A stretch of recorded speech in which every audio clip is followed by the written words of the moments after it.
That's another TPP with TPP.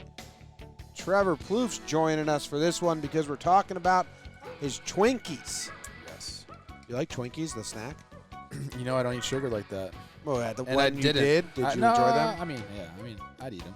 Twinkies are pretty overrated, right? Yeah, I'm going to go search them out. They've got a great name, but you're going to pick so many things before you get to Twinkies, right? Once a decade, I pick one up and I'm like, is this good? Is it what Right. I remember as a kid? And it's not really.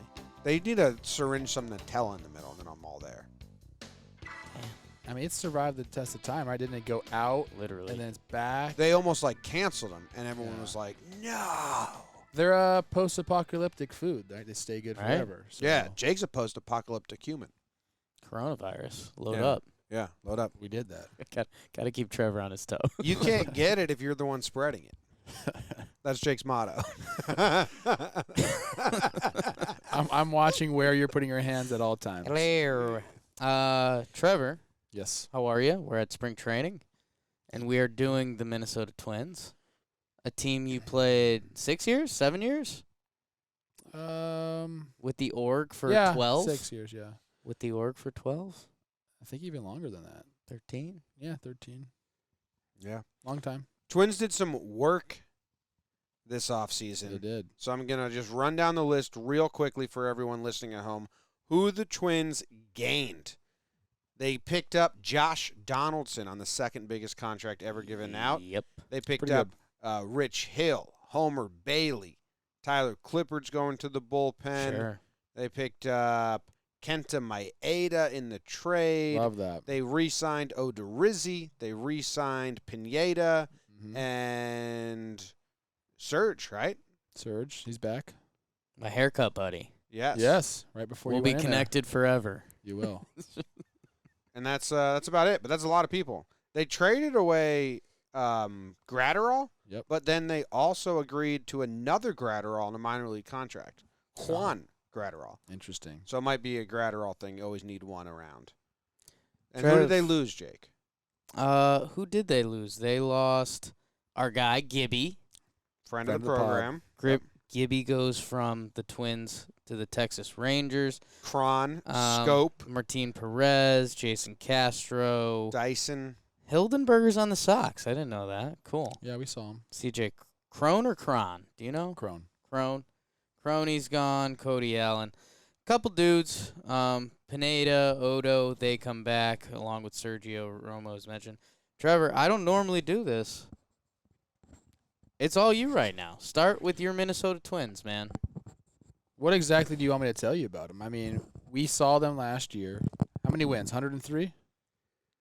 100, Most in franchise history. 101? I thought it was 103. I'll look. Look Well, it the up. Yankees had 103, and they were a higher seed than them, so Could've it been couldn't have been 101. 103. Let's see. MLB standings. Anyways, well, Yeah.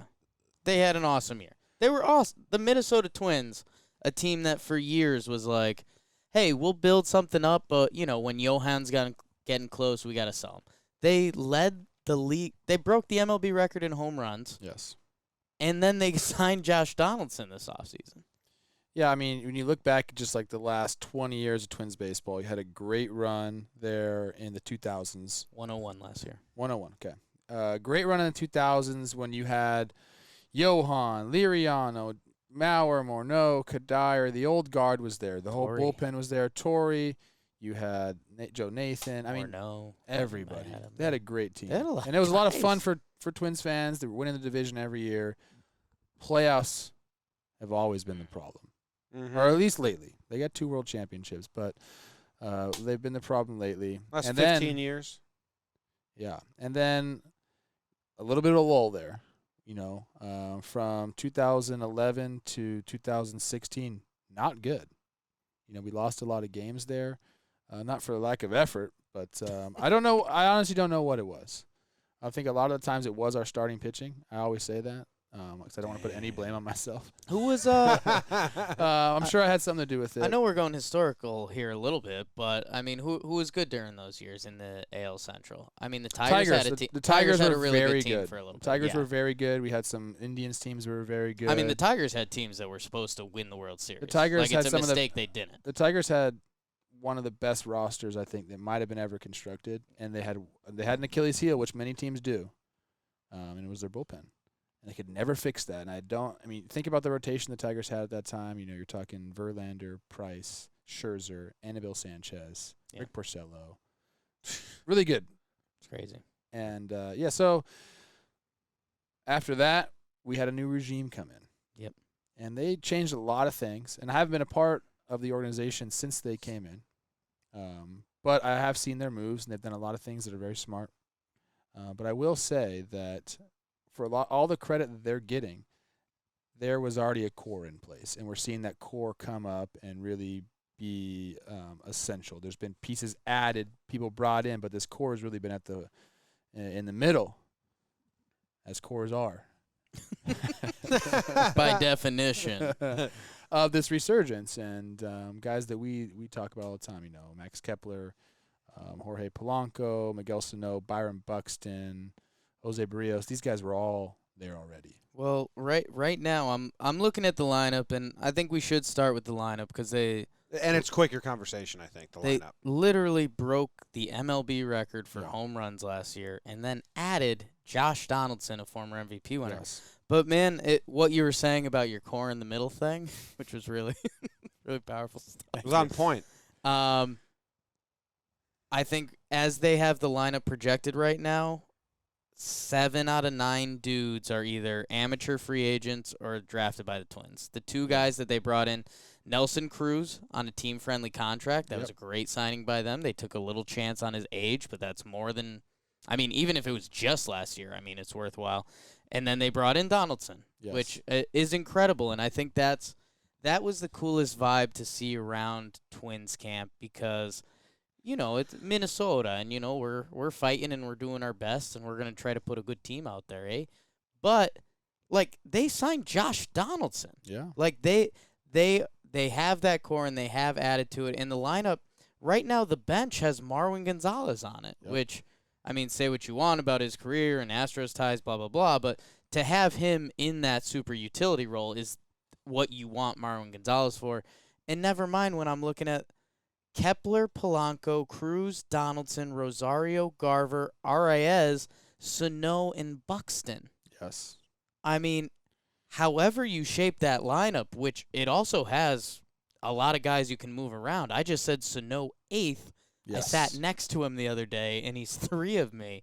I mean, that lineup is insane. We just talked about how there's a possibility that Sano could lead the big leagues in homers this year. It wouldn't shock anyone. And I don't know if he's going to hit 8th in that lineup. That's a projected lineup Yeah. we're looking at. But Rocco's got a pretty fun job there. You know, he can kind of just, you know, throw darts to the dartboard and say, here we go.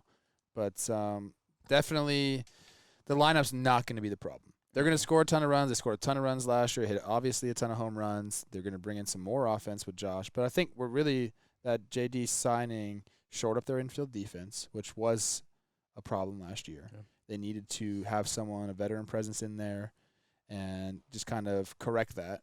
And when you bring a guy like Josh Donaldson, who at 34 is still very athletic, we saw that at camp, and he can go get the ball. So that was a big part of bringing him in. You know, as well as the offense, we all know about that, but his defense is that good. Yeah. The pitching's the problem, and maybe not problems. The pitching's the toss-up because you have Barrios, who's been good, and he'll be the number 1 going into the offseason. That was all they had, just Barrios and no one else. Yeah. They bring Odo back, or he accepts the qualifying offer, so Yes. he's their 2 or whatever, however you want to label it. They did re-sign Pineda, but he's suspended for the first half of the season or first 60 games or something like that. They went hard, reportedly, after Wheeler, Ryu, and Bumgarner to a lesser extent, and fell short on all 3 of them. And they pivoted, and they pick up Rich Hill, who's hurt, going to miss the first half as well, and Homer Bailey, who's doing this weird resurgence halfway kind of thing. I understood those moves, and I'm not, like, against them, but you much would have rathered Ryu or Wheeler. And they were definitely like, fuck, we didn't get our guys. We got to go find someone. Moves, it might work out, but they're kind of toss-up. They get made in the trade I in was the end. leading to that. Then I like that move. I think that supplements the whole thing where you slide Bailey and Rich Hill down, and then you have Barrios, Odo, Maeda, you have Pineda coming back, and then you have Rich Hill coming back. They have and you depth. and now it's better. The Maeda really changed Well, it for me. Let's talk about that because I feel like a lot of people share that sentiment where pitching is going to be a problem. And there's a tweet here that I was pulling up. Didn't mean to be rude, looking at my phone, but I wanted to show this to you because I saw it today. So, projected F4 totals. Ooh. Top 3 starters in the American League. Get the Astros top, 12.7. Nice. Sure. The Yankees second, 12.0. Changed after today. And the Minnesota Twins third at 11.2. So they're not far behind. And Maeda was a big part of that. Yeah, who's like even next? The Rays, but I no one knows. I don't know. Yeah. Rays That wasn't have- part of the tweet. The but Indians should be up there now. Or we do the Rays. Maybe Clevenger's out for a while, so that kind of hurts that. But I think that they're going to be strong at the starting pitcher position come year's end. We know they're going to be in the playoffs. They're going to make the playoffs. It's all for them now. That's not what we're trying to do here anymore. Which that was a goal for a long time. Let's get to the playoffs. Get to the playoffs. They're going to get to the playoffs. Now it's where can our team be come October? Because they got to slay the dragon, right? And I'm giving you guys a little segue right there. Who's the dragon? Your guys. They got to figure out a way. I was going to ask you, and then it comes off like because I'm a Yankee fan, it comes off this way. Twins have to go through the Yankees. The Yankees in 2009 had to go through the Angels because the Angels beat them in the postseason so many years in a row, it felt like. And it was like, fuck, the Angels just have our number. And then once the Angels beat them, I was like, all right, we're fine. The World Series is going to be easy or whatever it is. Do you think Twins fans feel that way? Would they rather avoid the Yankees and bypass them, or do you have to go through them? It was like the Red Sox in 2004 where they had to beat the Yankees. Like, that's how it had to happen for them to keep going. Well, shit, I think they'd be happy either way. To be honest of with course, you. but if you avoid the Yankees, I think they'd be happy. I think they'd be happier beating the Yankees. yeah. And saying, you know what, this is a new era of Twins baseball. We get through the Yankees.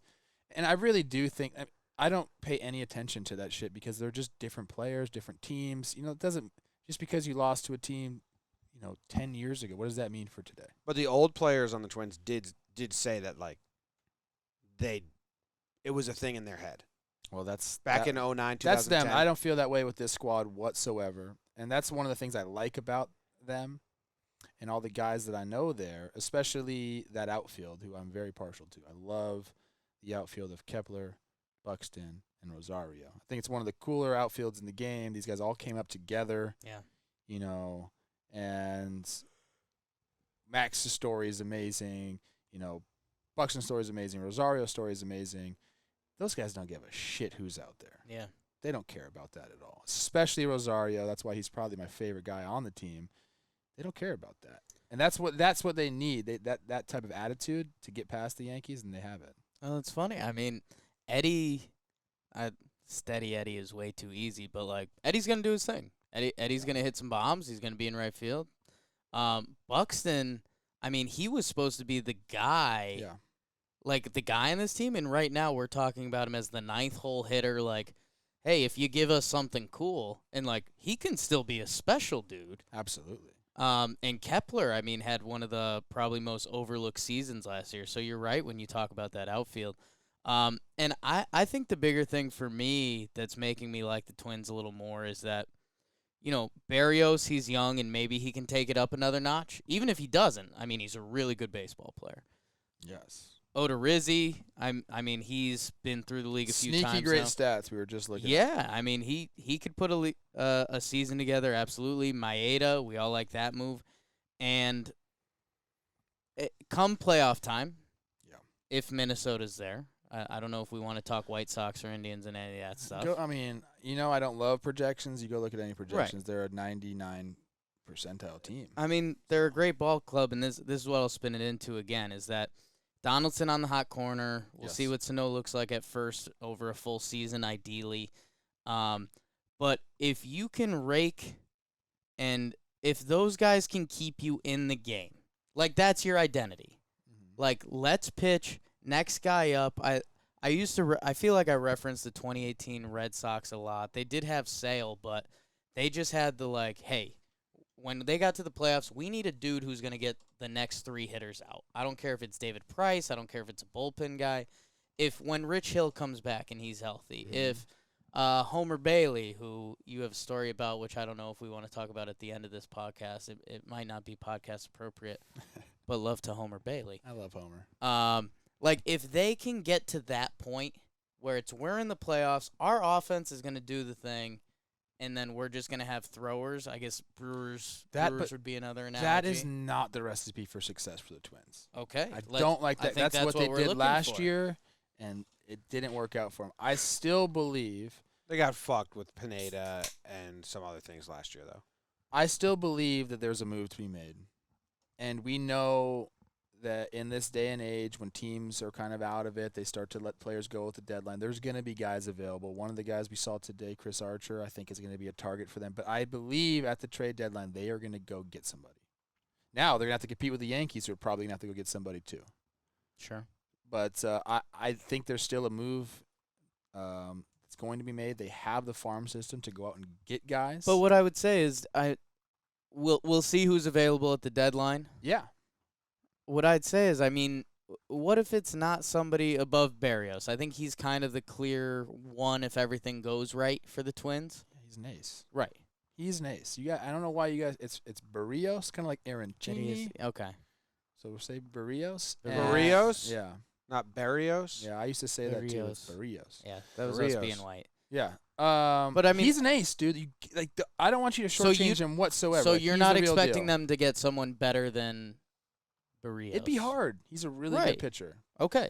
But That's what I'm asking. You slot someone in, and I don't know who it's going to be. I mean, who's going to be available? Sure. I'm not sure. I just have been saying all offseason I think Chris Archer's going to be pitching in the postseason for somebody. Right.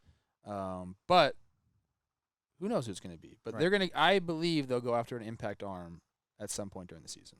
Okay. Do you think it's fair that I have said, and I think I will continue to say, unless you tell me it's unfair, that I don't believe in the Twins until they actually do it? Like, the postseason thing has been the thing, and until they win a postseason series, I'm going to pencil them in as not a threat.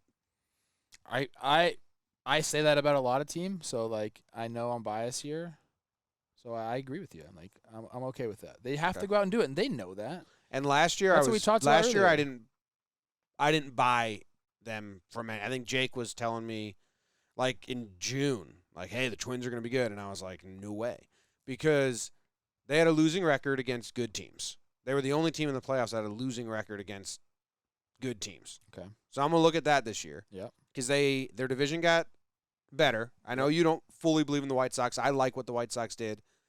The Cleveland has some pitching coming up. They're going to have more competition. They only had the Indians last year. Now they have the Indians and the White Sox. So I think this team got better. I think Yeah, on paper they're the best team in the division by a lot. What's cool and what's Twins fans should be excited about is they feel the same way. The team feels the same way. They don't give a shit that they won 100 games last year because that doesn't mean anything. It's nice. You won 100 games. What's going on over here? I was just about to go on a rant, baby. We're almost done. I was asking why the red light was blinking. Okay. But they won 100 games last year. They don't care about that. You don't care about winning the Central anymore. It's time for them to take the next step, and that's the attitude that from the guys that I talked to, that's what they care about. They understand that playoff baseball has been atrocious in Minnesota in the recent years, and they want to be the group that changes that. All right, over-under is 90.5 games. Over. You're taking the over, Yes. Jake. I believe in this team. I do. Over. I think that's low. I think Yeah, I was kind of unfair. I was waiting for it to be around 94, 95. Because they're going to make a move over. All right, I'll take the over too, but I White's- still don't believe in them in the playoffs. White Sox are up, but Cleveland's down. That's not a bad over under. All right, that's the show. We thank you guys very much. And we'll see you later. See ya. Bye. Goodbye. Jake sucks.